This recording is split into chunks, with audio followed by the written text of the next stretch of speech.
it already. We're here in March and we are going strong with the Wellness Week workshops, people in the store. The food's phenomenal. Everything's going just as planned. And today, we have a great guest speaker today, Matt Eby from Healthy Origins. And this is a new line of products that we brought into the Wellness Center. And we brought them in for a very, very specific reason, and that is they're high quality. They're targeting a nutrient that we really haven't stocked as a single nutrient in the store. So it really filled a gap that we were looking for. And they are nutrients and ingredients that I happen to love and I've been talking about for a long time. I've done workshops on resveratrol. You all know I've done workshops on astaxanthin and its power as an antioxidant. And then we're going to bring in pycnogenol as well. So without any further ado, Matt, welcome to the Wellness Week, first time speaker for us. And we'd like to hear a lot about you, Healthy Origins, and why we brought in these three great products. Well, yes, and thank you for having me. I really appreciate, being on the program and, being able to, talk a little bit about our company as well as a few of the select products that we have in our line. So thank you. Yes, to give you a little background on Healthy Origins, we are now in our 26th year of operation. We had started, kind of in the mid 90s as, I guess you could say, as a brainchild, I suppose, of our father's. He had been formerly with GNC back from 1975 and 1986, and left in 1986 after, GNC had been sold and went public.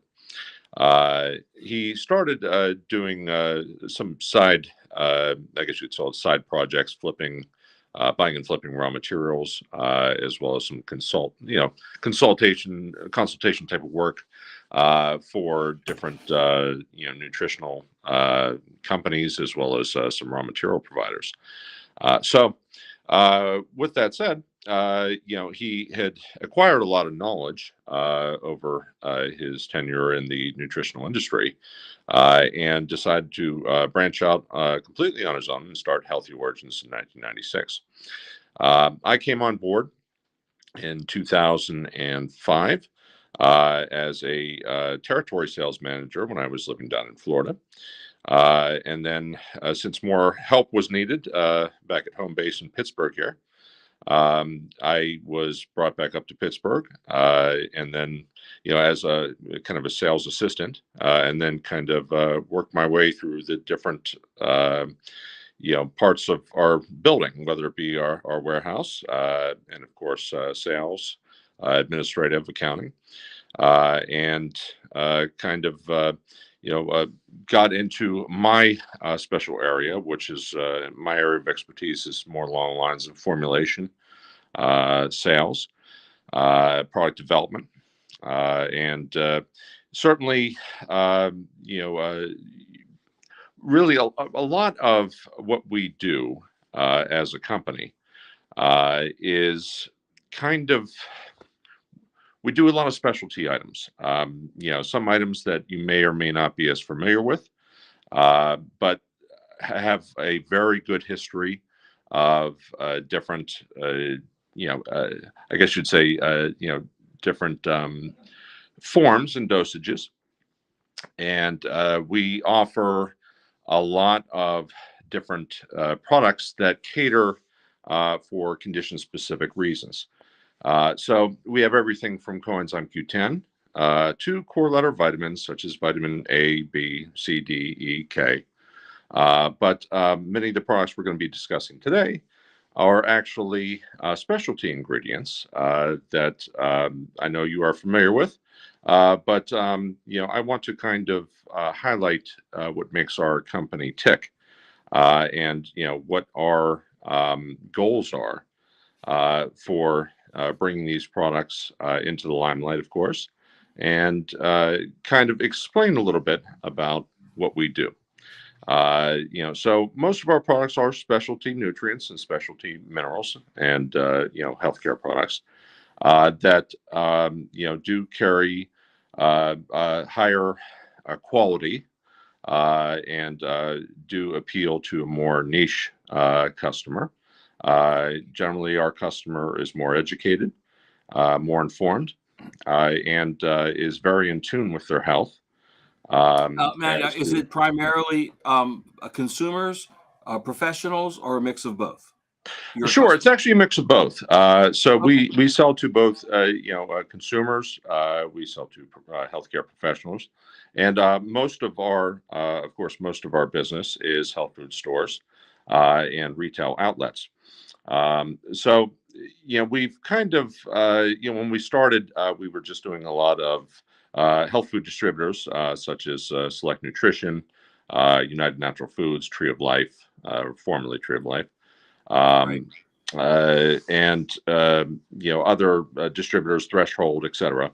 But Mhm. since we've grown, and since that particular point in our history, we've actually have been doing a lot more direct business with health food stores like yourselves, and different distributor outlets, even going abroad into about 18 different countries now.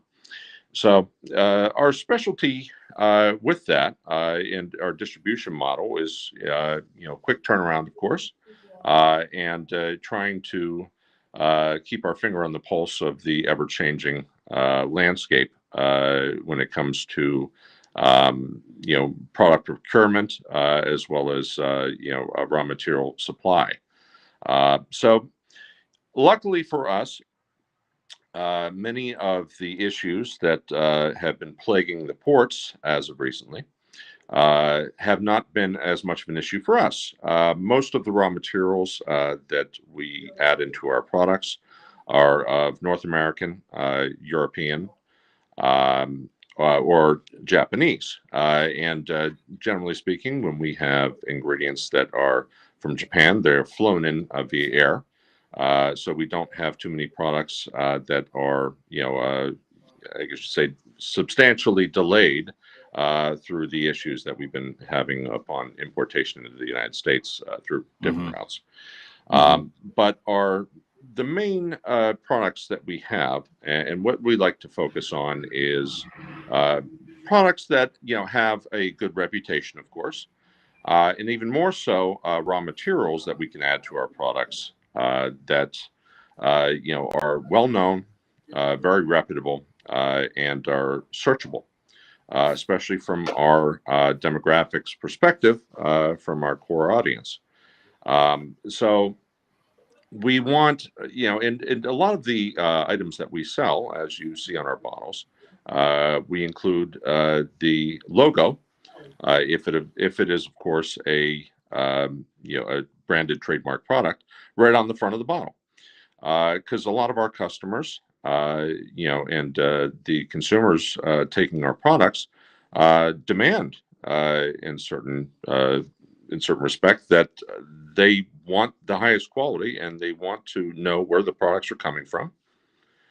And that is of the utmost importance to them. Having a product that is verified, that is reputable, and one that it has shown through clinical data and documentation to provide nutritional benefit.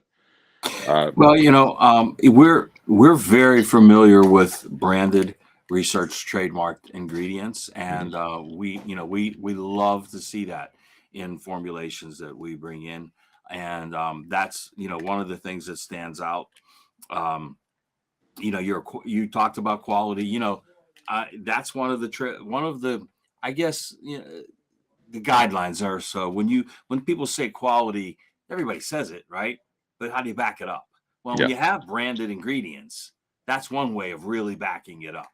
right. And I like that you have that. I mean, the first one I'd love to talk about is your astaxanthin. Sure. It has the branded Asta Pure, okay, branded research form of astaxanthin. And astaxanthin in general, we know, amazing antioxidant, very powerful antioxidant, much more powerful than vitamin C, vitamin E, things like that. We know it has a great effect on eye health. So many, I mean, it's just a wide range, and I'd like you to expand on that a little bit. But what I really liked was the fact that it's a 12 milligram dose. And you know, you and I had talked earlier, and you don't really see that. The standard dose for the longest time with astaxanthin has been 4 milligrams. Mhm. So why did you go to a 12 milligram, and not just a 12 milligram, but a 12 milligram branded ingredient for your astaxanthin? Sure, and that's a great question. So we have both a 4 milligram and a 12 milligram. Mhm, The 12 milligram has really gained a lot of momentum in terms of the popularity. I think because with supplements, and especially fat soluble supplements like astaxanthin is, a lot of people don't account for a loading phase.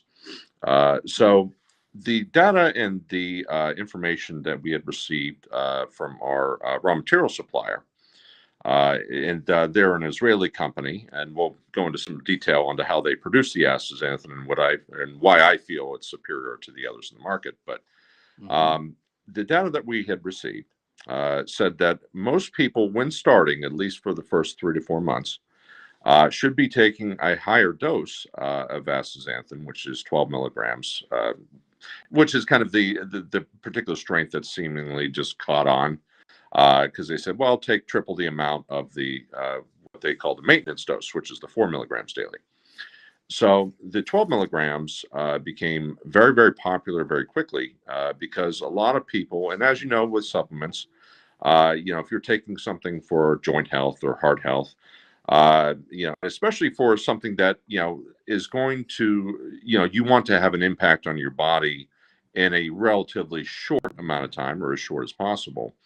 People were taking 4 milligrams or below. I've seen some supplements in the 2 milligram range, and not, I guess, either not waiting long enough to receive the results, or just not kind of sticking with it. And what they mhm, found was that if you take the 12 milligrams daily, which, you can take it 12 milligrams daily safely, of course, but the 12 milligrams, especially if you've never taken an astaxanthin product before, is vital because it builds up that level of astaxanthin in your body. Now, after 3, 4, 5 months, whatever you see, whatever the individual sees fit, they can taper off to 4 milligrams a day to just kind of, as I'd stated, to maintain that level of astaxanthin in their body. But Well, they have, let me sure. ask you this then. Mhm. Matt. Would they also be able then to just use a 12 milligram every 3 or 4 days, Yes, and not do it on a daily basis, right? absolutely. Yep. Okay. So yeah, if you use the 12 milligram, and I think a lot of people, the feedback I've received, which has been limited, of course, from people's what they're taking on a dosing guideline, but Mhm. what a lot of people were doing, just because it's easier as well, it eliminates pill fatigue. Is Right. taking the 12 Yeah. milligrams once every other day or once every 3 days. Due to its fat solubility, it will remain in the blood. Mhm. So the 12 milligram in particular has done better than the 4. I think especially with people just starting astaxanthin and getting it going because they want to see results within a shorter amount of Mhm. time, if at all possible. Yeah, I So agree. yeah. Now, and I'll tell you, a good friend of mine Mhm. was the first one to, you probably know him, Dr. Dennis Courtney Mhm. was the first one that to open my eyes to a 12 milligram dose a few Yeah, years back.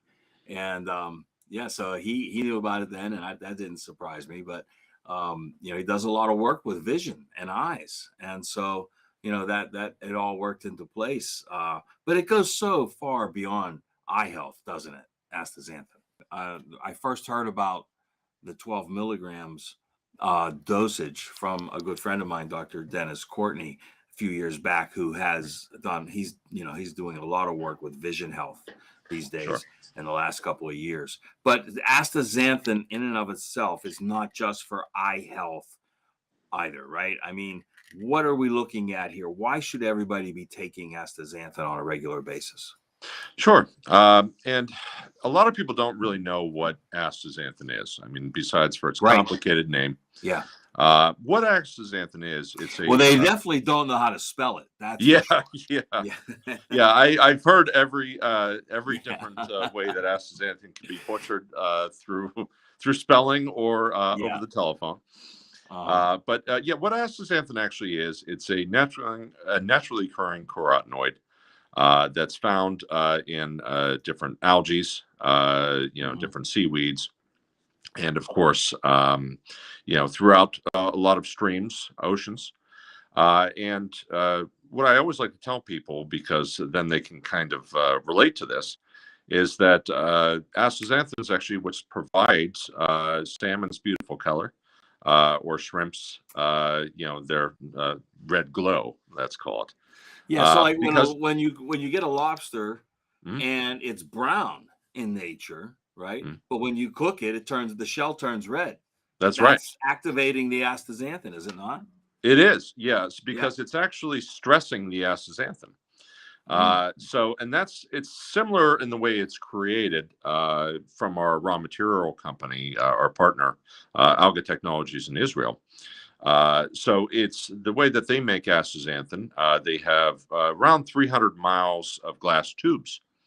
Mm. And we formerly got our astaxanthin, from a different company in Hawaii, which was again a very good product. But the issue I always had, with algae products was when you're growing them in an open pond setting outside, which is the most common way to grow different algae. And it's, of course, the most common for astaxanthin production. You leave that pond open to environmental contamination and hazards because birds are flying over it, different insects are flying into it. And it has to be thoroughly cleaned, and it adds an extra, I guess you'd say, step, Mhm. that is we find to be unnecessary.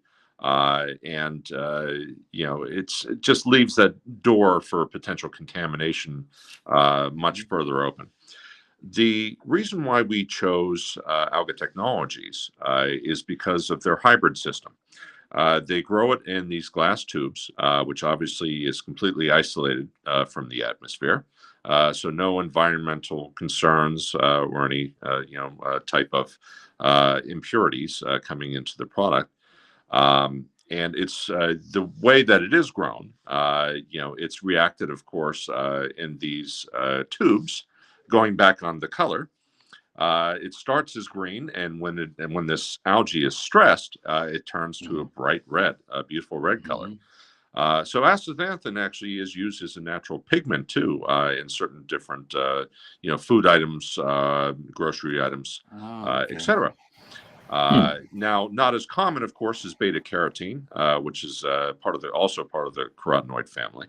But it is a natural pigment, which, of course, as aforementioned, gives salmon its beautiful color and provides an antioxidant barrier, with these different animals and sea life that consume this algae. Okay. And that actually leads us on to the other mechanisms of action for the product. The astaxanthin itself obviously has been pretty well known for joints, joint lubrication, mobility, and of course, joint pain. But the additional benefits really weren't looked at as much, at first. But as the more and more clinical data and research papers started rolling out, they said, "Well, wait a minute. Why aren't we looking at this? Forget just joint health. Why aren't we looking at eye health as well? Immune system support, and probably three or four other categories because of its extremely potent antioxidant status." Uh, I may ask you something. I mean, sure. I've heard numbers astronomical, like 6,000 times more powerful than vitamin C as a free radical scavenger.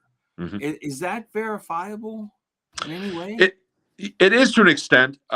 From a lot of the information I've read, and it contradicts it. So Mhm. From the information I've read from several different sources, I've heard things such as up to 50 to 100 times more potent than vitamin E in terms of Yes, its I've heard that. antioxidant, capacity.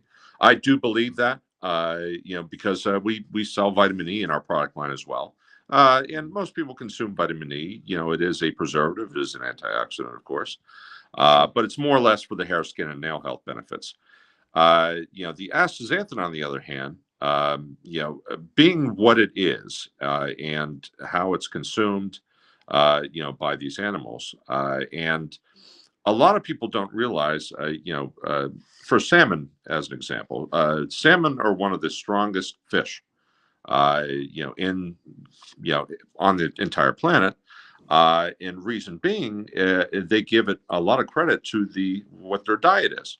So, Mm. it's one of the few fish, as you know, that can swim upstream Right. against the Yeah. current. Yeah. Whereas most of the other fish that have a diet that's lower in astaxanthin and these beneficial carotenoids don't have the power and endurance that a salmon does have. So astaxanthin became a unique product that was really underneath the microscope in, I want to say, around 2010, 2011. Not just for its benefits, of course, with joint health, but it had a lot of exposure into mass media on shows like the Hmm. Dr. Oz show and others because of its capabilities, which are still being sought out and still being, really truly researched. Well, uh, originally, Mhm. years ago, the only place you could get astaxanthin was from krill oil, Yeah, right? Now these are that's right. tiny little crustaceans, right? So, what sparked the jump to the algae-based one? Is it just a matter of being able to extract it, or let's go to the source? Because obviously the krill are eating the algae, correct? Right. Correct. Yeah, and with the krill, and that's a great question. With the krill, the problem is krill are not let's say a typical food item for the diets of humans. A lot of people, of course, eat fish, different variations of sea life, Hmm. but krill are primarily a diet for whales and other large species especially because of krill's geolocation, which is in the southern hemisphere down towards Antarctica. So krill is used, of course, for krill oil. As well as for food for marine animals, but is very seldomly used for food for humans because it's never really gained any popularity in that realm. And to my understanding, the taste of krill is not appetizing. But not only just to mention those, but with the krill do contain astaxanthin, but in a much smaller amount. So Right. you would have to consume a very substantial amount of krill to get the Hmm. 12 milligrams of purified astaxanthin that's in our product, Right. which is what led all these production companies to look for an alternative source of krill Okay. and finding it in the natural source, which is Hematococcus pluvialis microalgae. With this That's a microalgae, mouthful. yeah, they were able to extract it, purify it, and make it into a dietary supplement in the strength that would actually provide human benefit. Okay. Excellent. So that is your astaxanthin, triple strength, it's called. Mhm. Asta Pure is the patented research trademark ingredient.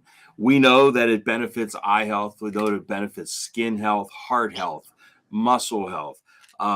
It goes on and on, folks. It's a vital antioxidant. And look, today more than ever, we need antioxidants in our diet and supplement protocol. And you really can't do better than astaxanthin. We've had it as a component of our 2020 eye formula for years, but here it is, standalone, finally in a 12 milligram dose. And we have it here at the World of Wellness for you. Next, can we talk a little bit about your resveratrol? Oh, Because certainly. this is another favorite ingredient of mine. I've been talking about it forever. I've had, of course, you've probably read the longevity book written by Dr. Joseph Marone, Hmm. right? Oh, yes. And yeah, right. And they talk all about resveratrol with David Sinclair and how it activates the sirtuin one gene, the longevity gene in the body. I mean, let's face it, it does everything from strengthening your heart and your brain to extending the life of the telomeres on your cells, on your DNA. So let's talk about resveratrol. And this is a great dose as well. And that's another reason I love it. 300 milligrams. Usually you see in it from anywhere from 50 to maybe 200. I Mhm. have yet to see one like this. So tell us about this. Certainly. Yeah, we've had resveratrol now for probably about 10 years or so. But recently we switched our source, and I'll go into that momentarily. Mm-hmm. But what resveratrol really is, in a nutshell, it's again, a very, very potent antioxidant. But a lot of people that read into resveratrol quickly find the association between resveratrol and red wine. So red wine, I don't know how many physicians and health networks have been saying for many, many years the benefits of having a glass or half a glass of red wine daily. Many Half a people, glass. Come yeah, on, man. You're yeah, talking to an Italian here. There's no such thing as a half a glass of that's red true. That's wine. true. Come on.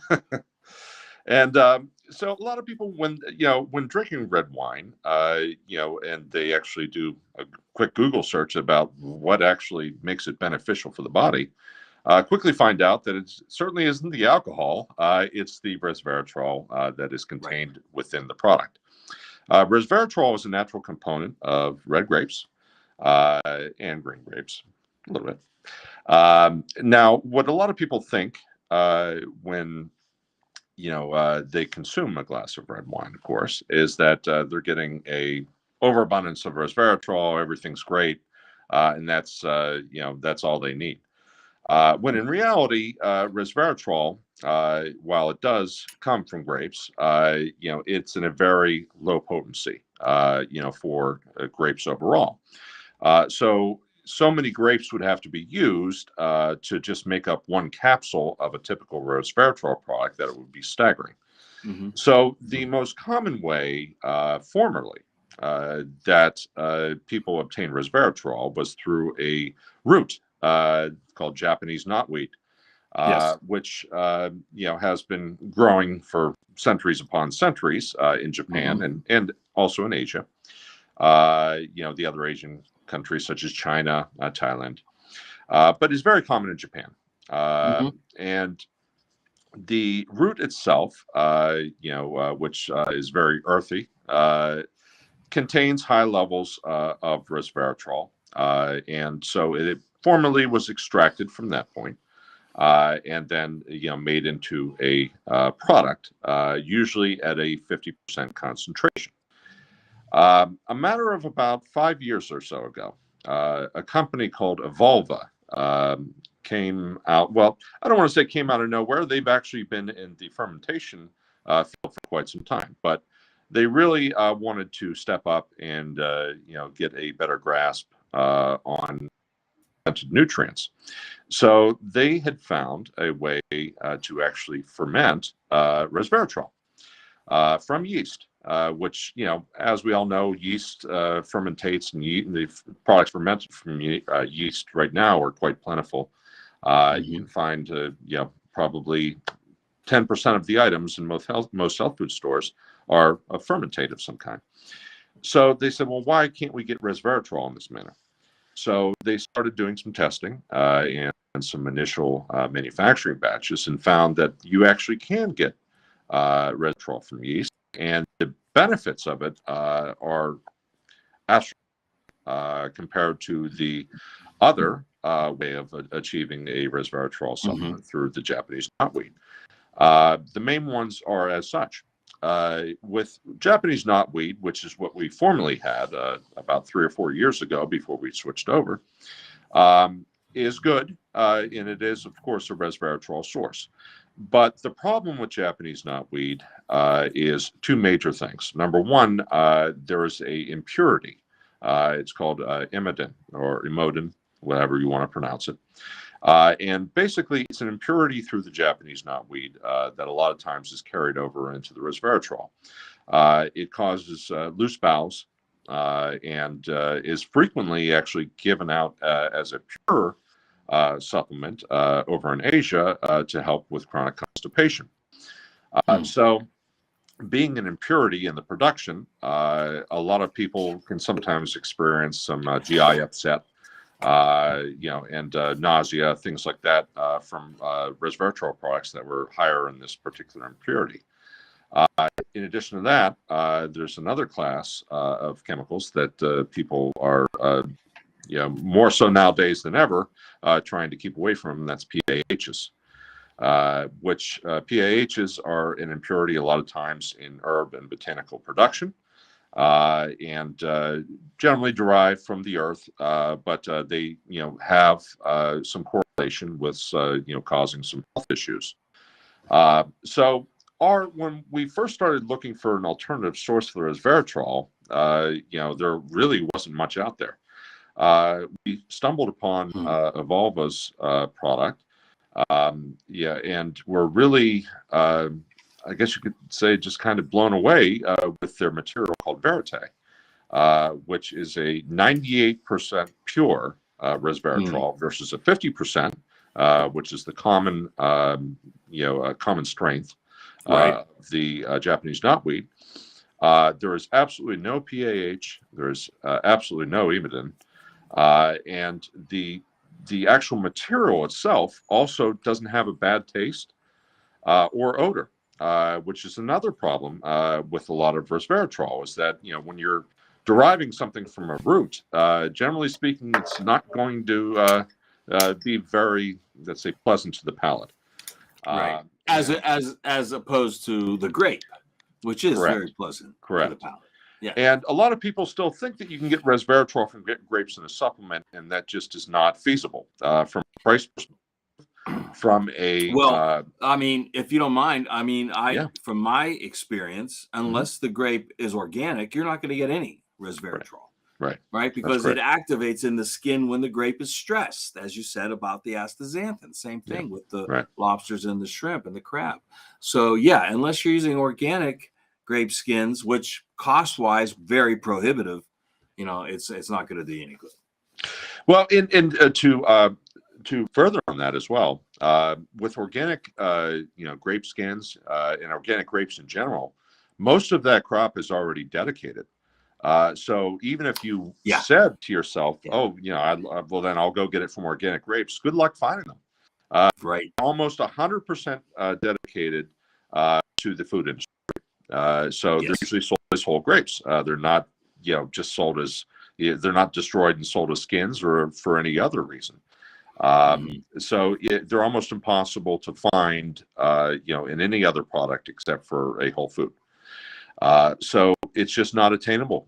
So we found what I think is besides for getting it from organic grapes and eating a whole heck of a lot of them to get to that point, I think it's the best source, that is available to anyone because of its origin. This particular manufacturer is in Italy. So they have even better. So they have the utmost quality, control, and a very good production method. So I feel from just about every standpoint that this is the pinnacle material that's in the market. What made you decide upon a 300 milligram dose? Sure. So a lot of the and you're absolutely right. A lot of the resveratrol doses, do range from 50, 100, 200 milligrams. We wanted to give a dose to somebody that they would only have to take once a day, because usually the lower doses you do have to take it more than once a day, or it's suggested as so. So we wanted to give somebody a good, powerful dose, milligrams once daily. It's all that's needed, especially with this particular material that's 98% active. And most of the clinical data the past 4 or 5 years about resveratrol, uh, higher doses. So, whenever we launch a product, our mentality is always to have a strength that is going to be able to achieve what people are looking for the product to do. So we don't do a whole lot of, I like to call it, a speckle lens, which is, a little this, a little that. We do, very potent, very direct style of products that, give somebody, if they're looking for resveratrol, we want to give them the dose and the potency that is going to provide nutritional benefit. And that's why we stuck with the 300 milligram strength, which, I think is more than enough, if somebody's looking for, to optimize their cardiovascular health in any way, that will certainly, give them enough gas in the engine. Okay. Now, one of my other favorite ingredients is grapeseed extract, but an alternative to grapeseed extract is Pycnogenol from pine bark. Yes. And now, so your Pycnogenol formula, we also are carrying here. Nice dose, 100 milligrams. Benefits and options. What made you decide this particular type of Pycnogenol?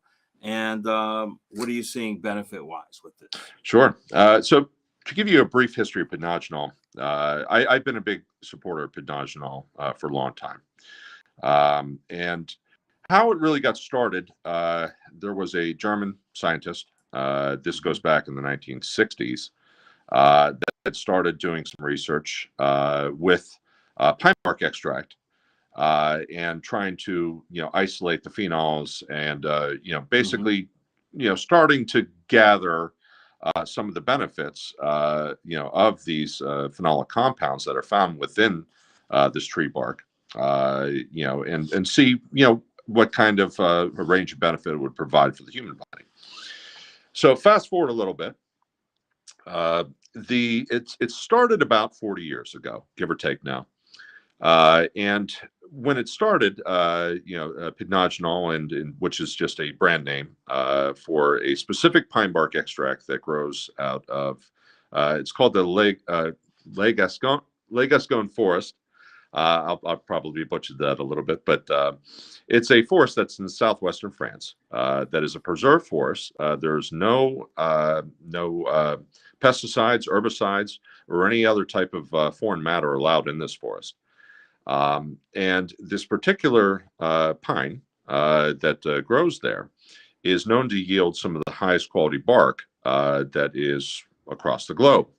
Let me ask you, Matt, is that the maritime pine? That's correct. Okay, yeah, it's the French maritime pine. So this particular part of the world, with this preserved forest, unlike other pine, which maybe in the United States or any other country for that matter, the quality of the bark is not at the same level as this particular forest is. So this forest was used, and still is used as the sole dedicated source of this pine bark. Now, when Pycnogenol started, because the first benefits they originally looked at were for blood flow, and more specifically, deep vein thrombosis. Which deep vein thrombosis, for anybody who's not familiar with it, is clotting. Primarily happens in the legs for either the elderly or people that have poor circulatory blood flow. Now, if that clot breaks up and then moves to a more, a vital organ such as the lungs, it can cause a pulmonary embolism or it basically a very serious condition that would require medical intervention almost immediately.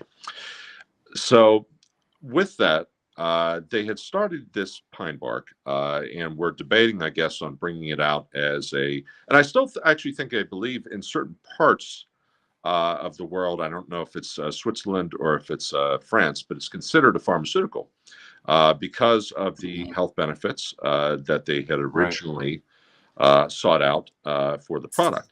Right. But obviously, being an all-natural product, they saw the future and said, because of the regulatory standards going from country to country to country, why don't we just have it as a dietary supplement? So they did that, and they've been focusing their research on that, since that point. Now, to give you an idea of what really makes Pycnogenol special, obviously, it's benefits for circulatory health and any related condition from that are well proven. And when I say well proven, I mean more than 160 clinical trials now studied on about 13,000 volunteers over the past 40 years. So it is probably the most clinically studied branded nutraceutical ingredient in the world. Now, obviously, I say branded because items like vitamin C, vitamin D, et cetera, as a whole are probably going to have more clinical trials than Pycnogenol. But as a single entity ingredient that is a specialized ingredient, I have not seen any company put more money where their mouth is when it comes to the clinical backing, clinical documentation, safety data, and production of the product to make sure that it is of the very highest caliber and quality. So Pycnogenol has been studied for everything from circulatory health to eye health, brain health, women's health, dealing with PMS. It's also been now studied for different, I guess you call them mental health conditions such as attention deficit disorder and hyperactivity. Weren't there also a lot of, you mentioned women's health, PCOS, I think is also something.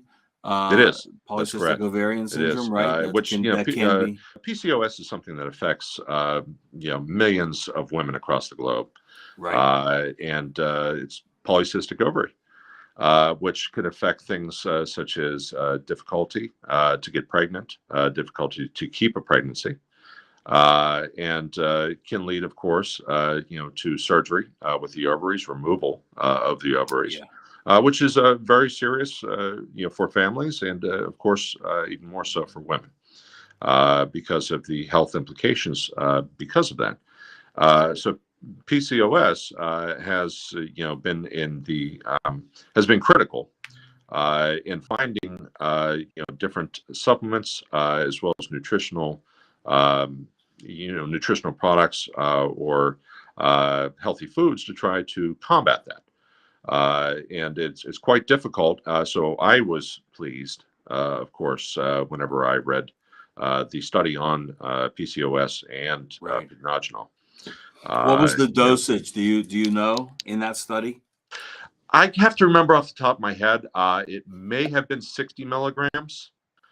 Most of the, amazingly, most of the dosages for women are actually lower, which is nice.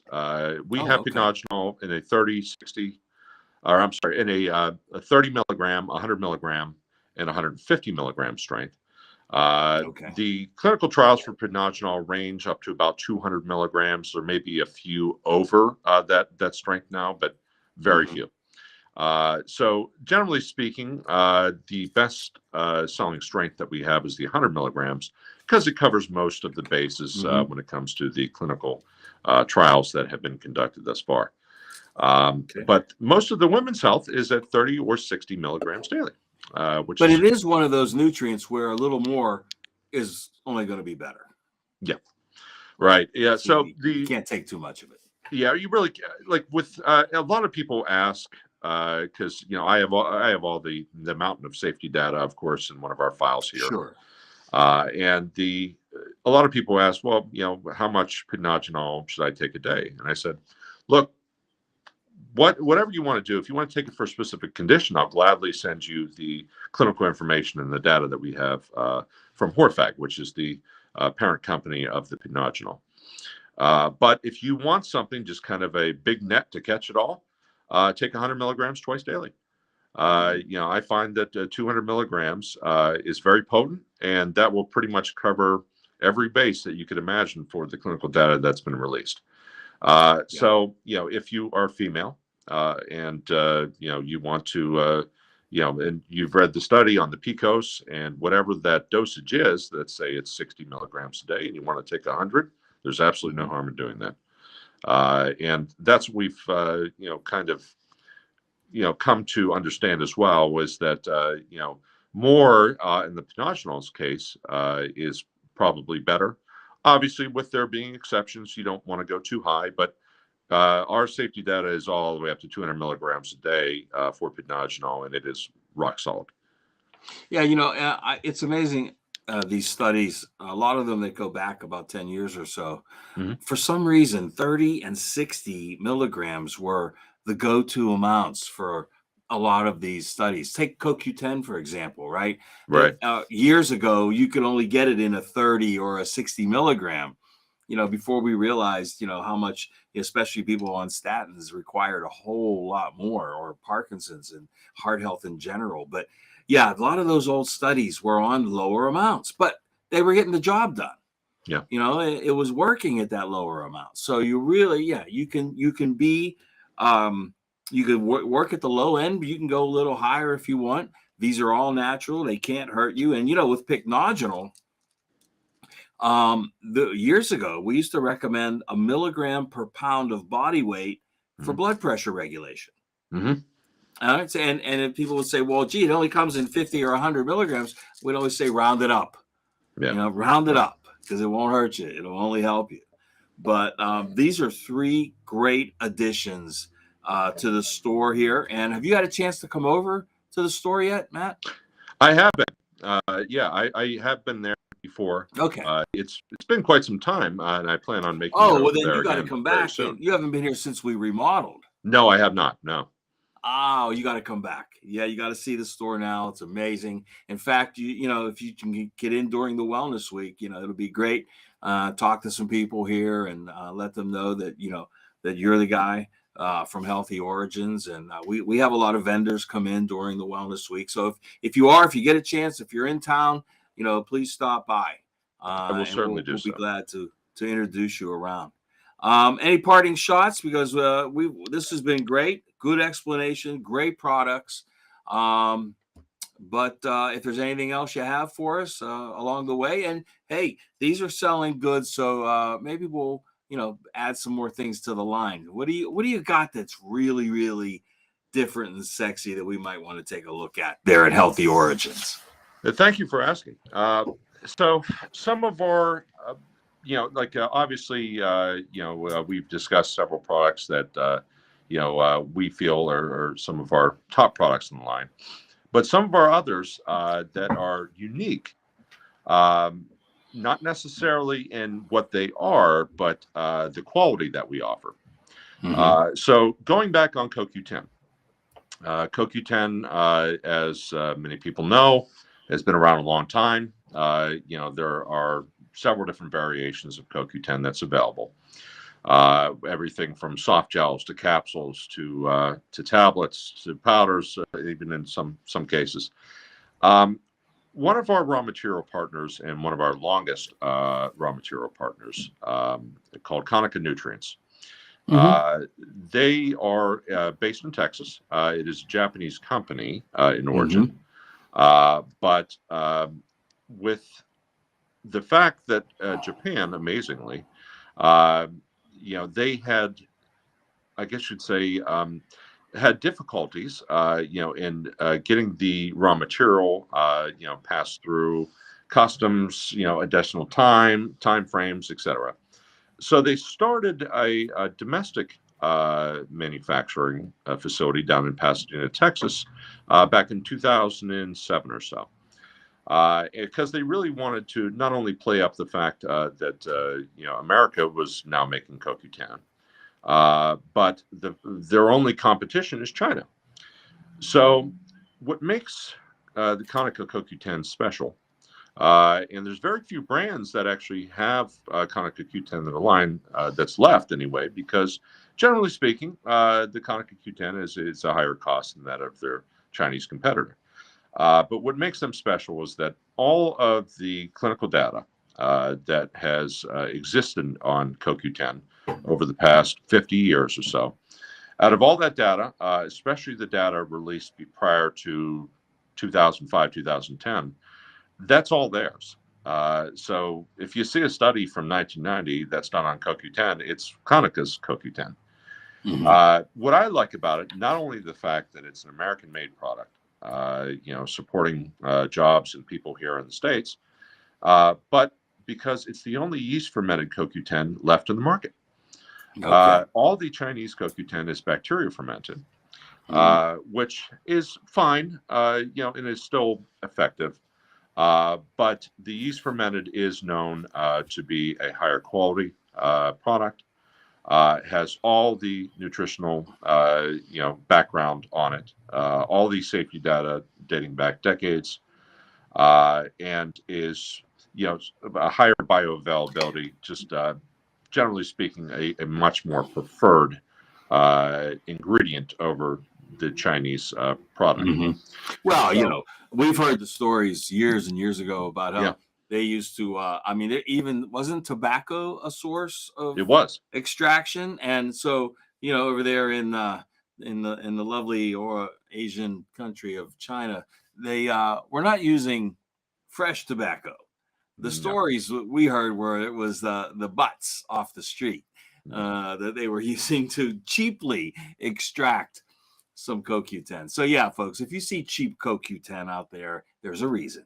That's All right, exactly right. it's not coming from these great manufacturers. Well, Matt, we're just about out of time. This has been great, very very informative. We thank you very much, and it's a great addition to the line, folks. Healthy Origins right here at the World of Wellness, and we've got three of their top products: a great resveratrol at 300 milligrams, Pycnogenol at 100 milligrams, and I guess my favorite, the Astaxanthin at a 12 milligram dose. That's 3 times what you normally see out there. So come on in and take a look at these great products. Matt, we'll have you back again next time, maybe with a brand new product. You got it.